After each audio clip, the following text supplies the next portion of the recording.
This week, we are taking a journey to the West Virginia Penitentiary, a foreboding fortress of stone and steel that has housed some of the most vicious criminals in American history. With its long history of violence, death, and despair, the penitentiary is a place where the past never truly rests. Join us as we explore the dark corridors and haunted cells of the infamous prison, where the echoes of the forgotten still whisper through the night.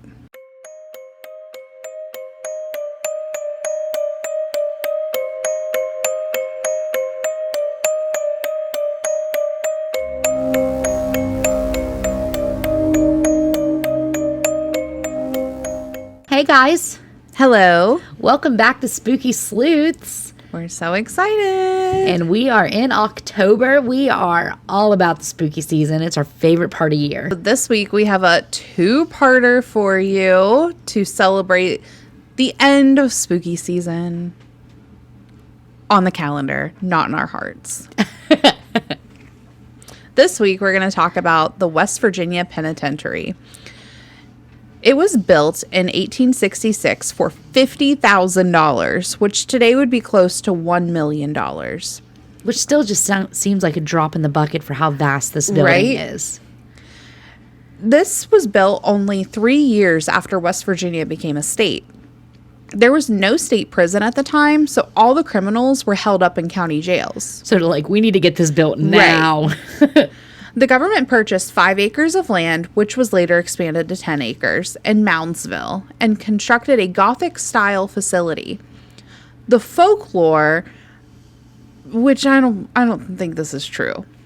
Everything I've read online says that they don't believe it's true, but the folklore is that Moundsville was given the choice between a prison and a state university, and the local officials chose the prison because it would be more economically boosting for them. That doesn't make sense. No, private prisons make a lot of money. Right, but not a state penitentiary. When it opened its doors in 1867, there were cells for 840 men and 32 for women. Oh, because women can't commit crimes. Right. The prison is honestly beautiful on the outside. There are massive stone walls, towers. I mean, now there's not someone sitting up there with a gun, so it's pretty now, but... Yeah, it gives you castle vibes It now. does. And it has all this Gothic architecture. The strangest part is it's kind of in the middle of town. Not kind of. It's directly in the center of Moundsville. It's surrounded by homes and businesses. Most of the time when you see prisons, they aren't just right there in town. There's a prison in the county that we live in, and it's close to a school, I guess, but... Yeah, well... yeah. But generally, they are not right in the center Yeah. of towns. Even, our town's prison is closer than generally. Right. Let alone right smack dab in And the middle. the town I grew up in, there was a prison, too, and it was out. It wasn't close. Back when it was constructed, it was actually outside of the city limits, though. Oh, and then Moundsville got It bigger. grew around it. Which is weird. I wouldn't build a house across the street from a prison. No. But Especially that maximum security prison. Right. The facility sits right across the street from Grave Creek Mound, which is actually the largest conical earthen mound in Northern America. It is suspected that the mound took 3 million baskets full of ground to create it. It was created by a group of prehistoric Native Americans called the Adena and is suspected to have been built between 250 and 150 BC. Also, who puts a prison right next to an Indian burial ground? Right? You're just asking for all the bad juju. But it is pretty cool that we have the oldest mound. Oh, absolutely. In America. So, in North America. It's still cool, but why are we putting a prison right beside it? You can see the prison. There's so much bad juju. Yeah. It is literally directly across the street. Here's the prison. Here's the mound. Like most older prisons, the West Virginia Penitentiary got into the manufacturing business. Either manufacturing or farming. Well, Prisoners here manufactured brooms, whips, and men's clothing until the 1930s, when their work shifted to soaps, paints, tobacco, and still men's clothing. Around the 1950s, they did begin producing license plates and signs and prints. But it wasn't until the 50s that the prison saw any kind of vocational or educational programs. I feel like that's a really long span of time to not Right. have anything except employment. Yeah, it's crazy. And I think that's a big part of like one of the problems with our judicial system. I'm very passionate about that. Worked on it a lot for work. It's like the reentry programs. Reentry. But a lot of them aren't focused on rehabilitation and vocational training. You know, they're more concerned about sticking people in cells and getting money, not actually providing people with what they need to rehabilitate. Or therapy. Therapy would go a long way. Also, like many prisons, overcrowding was a problem. In 1947, a new women's facility was open in Penn Springs, West Virginia. So all the women at West Virginia Penitentiary were transferred. I'm sure, because they only had 32 beds for women. Right. And then when that opened up, that gives them 32 more male beds. Exactly. But there was also a huge expansion done in 1959 that doubled the size of the prison. It still didn't help with the overcrowding. By the 1960s, as many as 3 prisoners would be housed in a 5 by 7 foot cell. No. Yeah. While having a capacity of 650, there were at its peak 2,000 prisoners confined to these cells. How would you have any sense of control? Like, I don't know how they didn't have riots. I mean, I know they had riots, but... We'll get there. Yeah, it's like, I know they had riots, but more often, like, how do they not just, like, overthrow all of them? That is more than 3 times its capacity. And you know that they don't staff them appropriately anyways, especially back then. No. Inside the prison were the worst criminals of the state. In the state. There were murderers, essayers, thieves, mobsters, bank robbers, you name it. There were 2 sides to the prison. The south side, which housed the less violent offenders, and I use less very loosely here. Right. That just means they didn't kill anybody on the outside. And the north side was the maximum security side where all of the murderers were. The violence that took place in this facility was so bad that the inmates referred to it as the Alamo, as you only survived if you had good defense. That is crazy. The North Hall is very narrow and is completely enclosed by steel chain link fencing. It's actually referred to as the North Walk because violence was so prevalent in this area. There were stabbings, stranglings, essays, and vomit and urine thrown at guards here. Oh, no, absolutely not. Yeah. I would rather see someone get stabbed than have urine thrown at me. I'm sorry. Yeah. Or vomit. I can't handle vomit.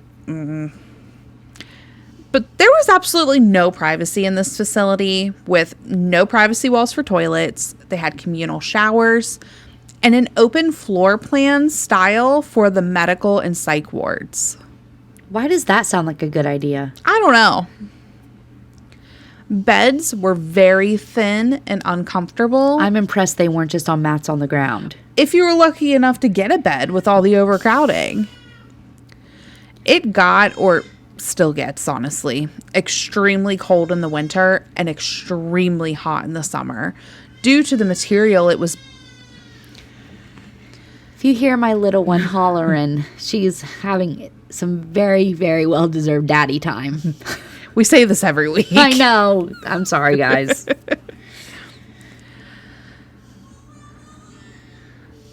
Due to the material it was built with and having very little in terms of a heating system and absolutely no air conditioning, the general condition of the facility, paint, plumbing, walls, were all just in a poor state. There were some notable people in prison at the West Virginia Penitentiary. The first was an inmate named William Red Snyder. Red was a notorious inmate at the facility. It's like, I've heard of Red. He had a criminal record spanning back to the 1960s. He was originally imprisoned on crimes such as arson and murder. I actually read somewhere that he dismembered one of his parents. Oh my goodness. He had a couple stints at the facility. After he was released on parole the first time, he decided to be good only for one day. This is why reentry programs are so important. Yes. The day after his release, he decided to kill 2 men, landing him back at the prison. Naturally. You see, he went home and he learned that his 15-year-old daughter was in love with the neighbor boy. He got irrationally angry over this. No one knows why he was so mad. There wasn't any history of a beef between the 2 families. Red expressed to his father that he wanted to kill this boy, and Red's father told him not to. So the next day, Red woke up, decided he was going to kill his father. So he did. And then he went to the neighbor boy's house. He took all 8 children that were in the home hostage and waited for the parents to get home with his gun in hand. Naturally, because that's what we do. When the parents arrived home, Red and the father were fighting and wrestling for the gun. And it went off, ending the father's life. So he killed 2 fathers that day. His own and the neighbor boys. That is crazy. Who does that? Right? Red was a leader in the prison, but not in a good way. He led the Aryan Brotherhood inside the facility. Oh. We don't need to explain what that is, I don't think. No. He was known as a straight shooter, though, and he was generally respected by other inmates and guards alike. Oh, and he loved Days of Our Lives. Seriously? Super shocking for someone like him. So he likes drama unless it's his family drama? Yeah. Okay. One November day in 1992, the prisoners were having a good day, so the guards let the inmates just walk around freely. One of Red's good friends, Rusty Lassiter, went to Red's cell and they had a pleasant conversation. That is until Rusty pulled out a shank he made from his bed frame and stabbed Red 37 times. Why? I don't know. Maybe we'll find out in our investigation. Red wasn't even buried in the prison cemetery, as guards pushed for him to be buried in a private cemetery called Riverview Cemetery in Moundsville. They respected him so much that they were like, no, he's not going to be buried in our pauper's cemetery, basically, our prison cemetery. He's going to have a respectful grave, which I don't get. He was a bad dude. Yeah. All right. Other notable inmates include Charles Manson's mother and uncle. He actually submitted a request to be transferred to the facility to be closer to his family as he grew up in the area. His request was denied, even though he promised to cause no problems. If a cult leader tells me that they're going to cause no problems, I'm going to believe they're going to cause all the problems. Exactly. A serial killer was also imprisoned at the West Virginia Penitentiary. A man named Harry Powers was convicted of murdering 5 people, but is suspected of 2 additional murders. He's one of the few West Virginia serial killers that we're going to have to do a story on. Absolutely. He was actually hung for his crimes at the facility. Wow. With the history of the prison, we need to talk about the riots and escapes. The riots. I knew that there were going to be riots. Like, you can't have 2,000 inmates and 4 guards and not have riots. There was a riot at the facility in 1973 with a smaller riot right after this one ended. This lasted for 24 hours.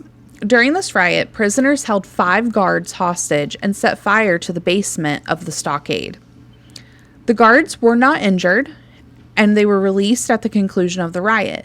They actually said there were never any threats made on their lives. They were treated like humans. They were treated very well as they were held captive. Wow.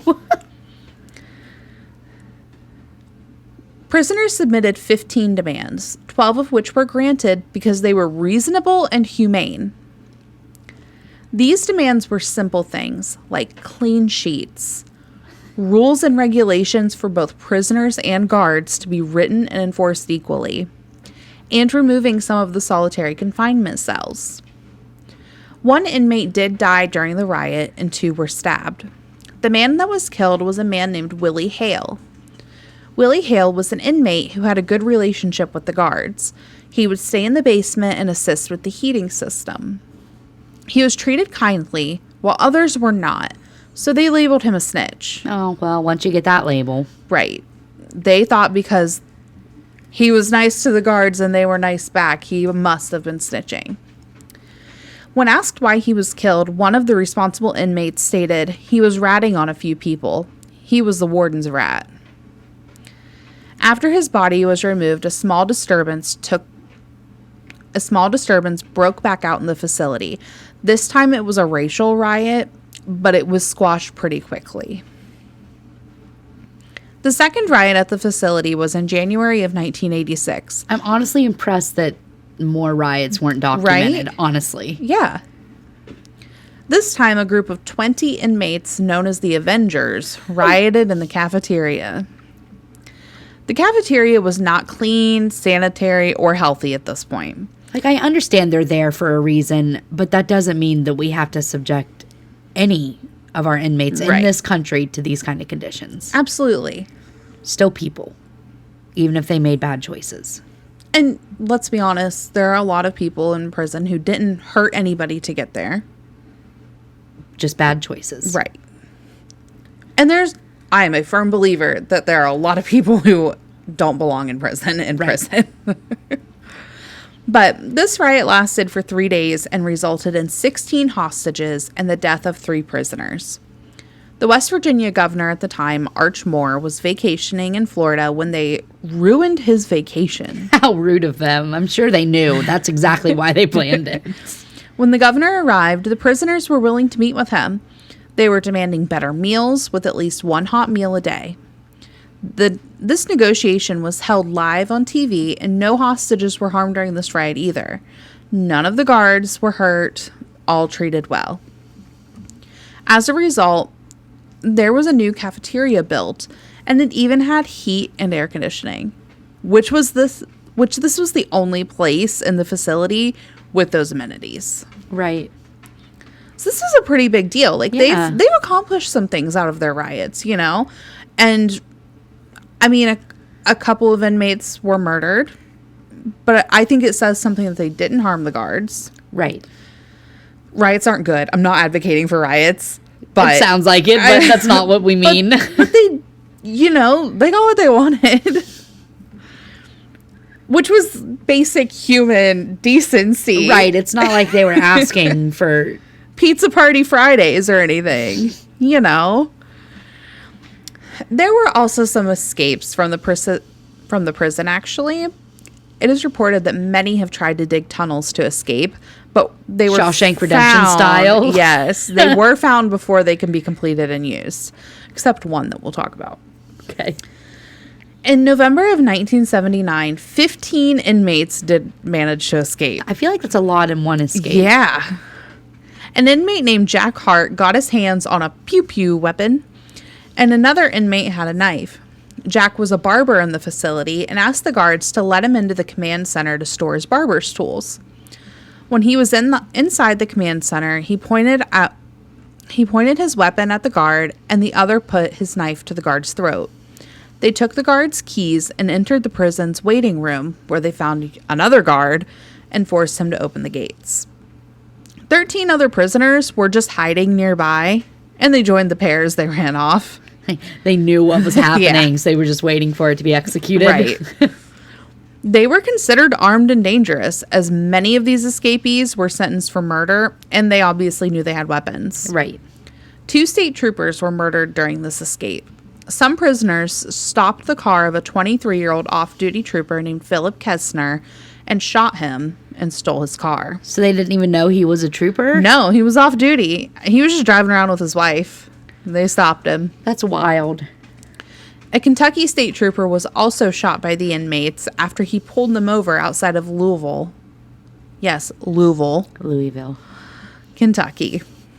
4 of the inmates were found within walking distance of the facility and captured. They were all eventually captured, although one inmate remained at large until 18 months later when he was captured in New York City. That's crazy. Right? Several others would go on to escape and be found. But the final one was in 1992. Tommy Lee Mollahan, David Williams, and Frederick Hamilton dug a 32-foot tunnel that started inside a greenhouse and continued under an unmanned guard tower on the east side of the facility. And These smart cookies. They even walked away in broad daylight. Tommy Lee Mollahan and David Williams had tried to escape 4 years earlier together. That time they had assistance from someone outside the prison walls. Oh. They were serving life sentences without the possibility of parole for murder. So their only way out was to escape. Right. They were actually found in a nearby parking lot after their escape with the help of tracking dogs. This time was different, though. They managed to get quite far before being captured. Tommy was found in the woods in Gilbert, West Virginia, a few months later. David was somewhere in West Virginia, I couldn't find where, when he was captured. And Frederick made it all the way to Oklahoma before he was captured. Frederick was like, I am out of here.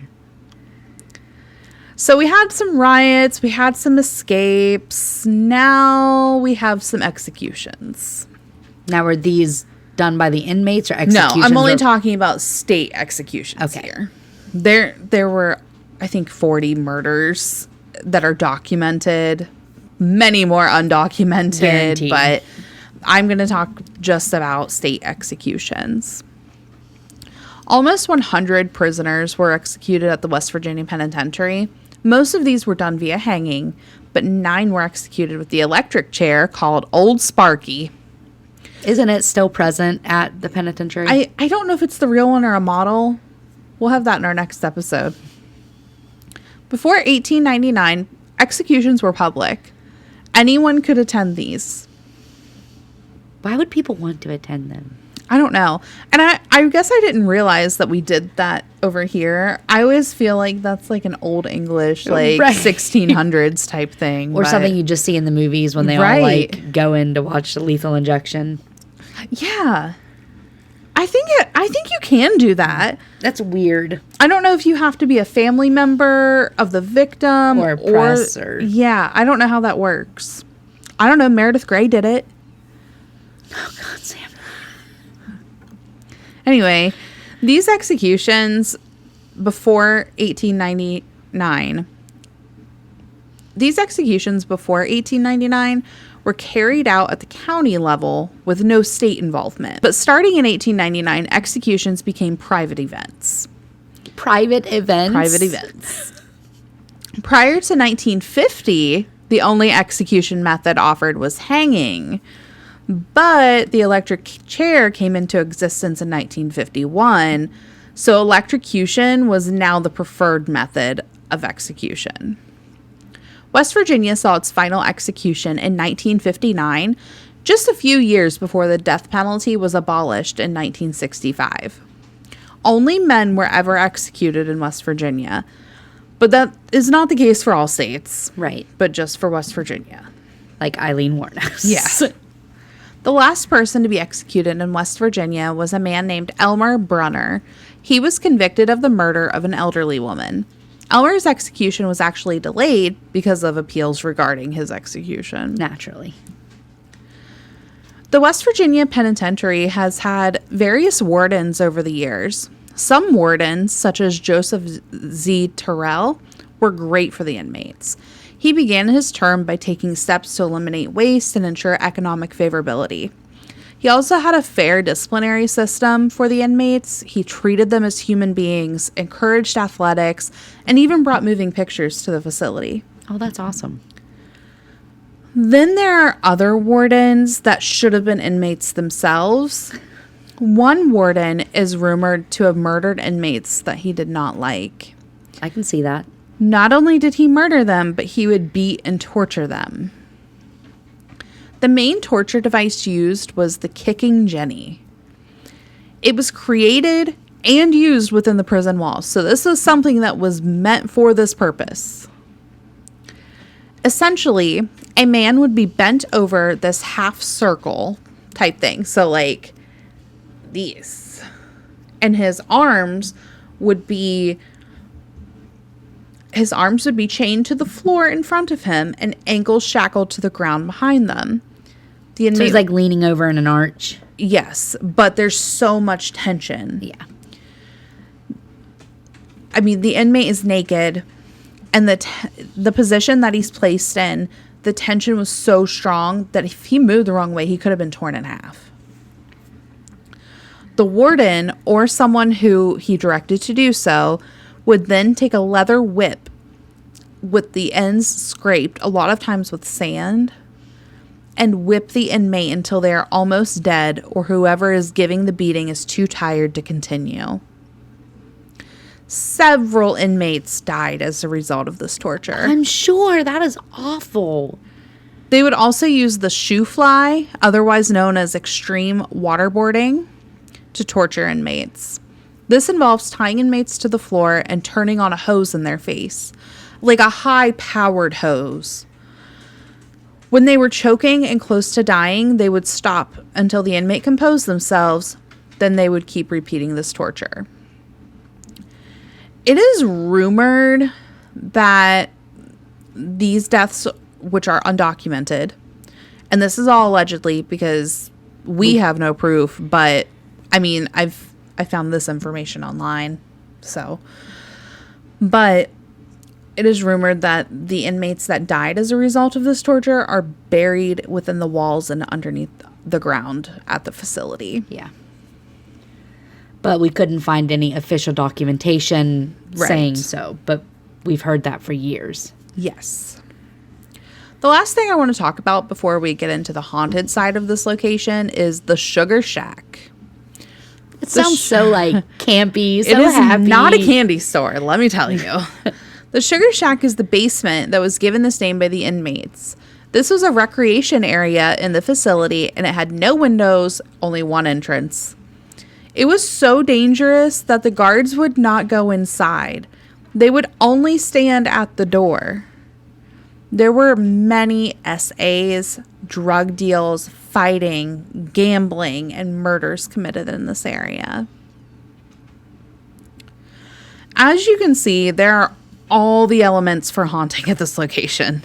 Just its close proximity to the Indian burial mound is enough. And then you add all this on top of it. Right. It's wild. Next to a Native American mound along the Ohio River, many years of torture, death, depression, violence. Reports vary across the prison, and this is a huge facility. So I want to point out a few things, and we'll see what our results turn up. Or what our investigation turns up. A popular location is the Sugar Shack, where investigators report disembodied voices arguing with each other, whispering, and cold spots. The spirit of Willie Hale is also found in the maintenance room. Red Snyder's cell is a hot spot for paranormal activity as well, with reports of shadows peering into his cell when others are in there. So make sure you stick around for our next episode where we'll review our evidence and experiences from our investigation and let you decide if there are still souls present serving more than just a life sentence. If you guys made it to the end, make sure you leave a candy emoji. I think there is one. Yeah, but that's morbid. Okay. And make sure you like, subscribe, and comment down below. Go follow us over on TikTok and Instagram at Spooky Sleuths Pod.